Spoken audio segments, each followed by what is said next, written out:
যখন ইউরোপের মানুষ গুহায় বাস করত, যখন বিশ্ব জুড়ে সভ্যতার আলো ছড়িয়ে পড়েনি, ঠিক তখনই ভারত উপমহাদেশের এক কোনায় গড়ে উঠেছিল এক অবাক করার মতো সভ্যতা, সিন্ধু সভ্যতা। আজ থেকে 5,000 বছর আগে যে বিজ্ঞান, যে প্রযুক্তি তারা ব্যবহার করেছিল, তা আজও বিস্ময়কর অবস্থায় রয়েছে। এই ভিডিওতে আমরা জানবো সিন্ধু সভ্যতা কিভাবে তৈরি করেছিল, আধুনিক ধাতুবিদ্যা, চিকিৎসা বিজ্ঞান এবং পরিমাপ পদ্ধতি। চলুন ফিরে যাই সময়ের পথ ধরে এক বিস্ময়কর প্রাচীন যুগে। নগর পরিকল্পনা। মহেঞ্জোদারো ও হরপ্পার রাস্তাগুলো বানানো হয়েছিল পরিমিতি জ্যামিতিক নিয়মে।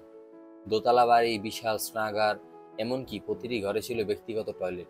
আর সবচেয়ে অবাক করা ব্যাপার হলো, পয় নিষ্কাশন ব্যবস্থা ছিল এতটাই আধুনিক যা আজকের অনেক শহরেই নেই। শস্য সংরক্ষণের জন্য ছিল সুবিশাল শস্যাগার, যেখানে বাতাস চলাচলের ব্যবস্থা ছিল যেন খাদ্যশস্য নষ্ট না হয়। যোগাযোগ ও পরিবহন ব্যবস্থা। গরুর গাড়ি এবং ছোট পাল চালিত নৌকো ছিল তাদের যানবাহন ব্যবস্থা। লোথাল নামে একটি শহরে ছিল তাদের অন্যতম বন্দর, যেখানে ছোট নৌকা ভিড়ত। ধারণা করা হয় সমুদ্রের কাছে ছিল বড় নৌবন্দর, যেখান থেকে নাবিক যেত দূর দেশে। তারা এমনকি জোয়ার ভাটা সম্পর্কেও পরিষ্কার ধারণা রাখত। কৃষি ও জলসেচ।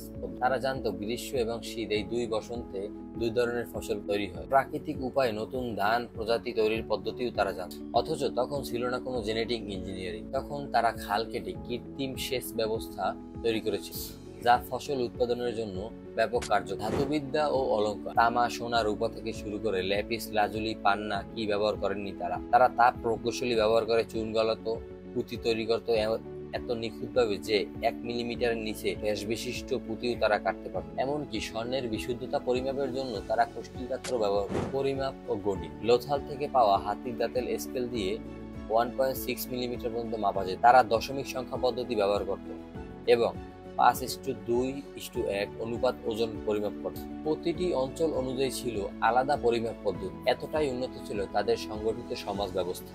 চিকিৎসা বিজ্ঞান এবং দন্ত চিকিৎসা পদ্ধতি। খুলির অসুখ সারাতে তারা ব্যবহার করত টেফ্রিনেশন, মানে খুলি ছেদ করে চিকিৎসা। মেহেরগড় সভ্যতায় পাওয়া গেছে 9টি দাঁত বাঁধানোর প্রমাণ, যা প্রায় আজ থেকে 9,000 বছর আগে। এতে দেখা যায় প্রাক হরপ্পাবাসীরা দন্ত চিকিৎসায় প্রাথমিক ধারণা রাখত। হরপ্পা ও মহেঞ্জোদারো আজ শুধু প্রত্নতাত্ত্বিক নাম নয়, তারা ছিল সেই যুগের বিজ্ঞান ও প্রযুক্তির পথিকৃৎ। তারা আমাদের দেখিয়েছে আধুনিকতা মানেই বর্তমান নয়। প্রাচীন যুগেও ছিল উন্নত চিকিৎসা শক্তি, গাণিতিক বিশ্লেষণ ও প্রকৌশলের নিখুঁত প্রয়োগ। আপনি যদি ইতিহাস প্রেমী হয়ে থাকেন, তাহলে ভিডিওটি শেয়ার করবেন আপনার বন্ধুদের কাছে, যারা আপনাদের মতো ইতিহাস প্রেমী। আপনার কাছে সিন্ধু সভ্যতার কোন আবিষ্কারটি বিস্ময়কর লেগেছে কমেন্টে জানাতে পারেন। দেখা হবে পরের ভিডিওতে। আল্লাহ হাফেজ।